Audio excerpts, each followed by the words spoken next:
Hi everyone, welcome back to the channel. So in today's video, I'm going to show you how to activate a Lycamobile SIM card in Australia in 2026.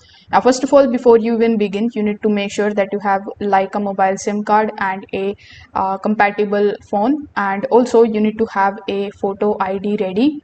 So you will need these access to the internet to complete the registration process. Now you need to simply insert the SIM card into your phone and power the device on. Then you need to simply locate the PUK code and the ICCID number which is printed on the SIM packaging, as you will need these details as well during activation.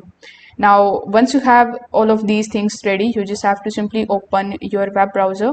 Then you need to simply search for lycamobile.com.au, which is the Australian Lycamobile website. Now, over here, simply click on the option of this Activate tab. Then you will be landed on this particular page where you need to simply just provide the PUK code as well as the ICCID number. Afterwards, you just have to simply press continue and then follow further on-screen instructions in order to basically activate your SIM card.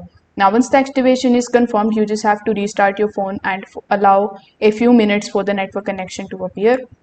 If this video helped you out, make sure that you like this video and subscribe to the channel. Thanks for watching.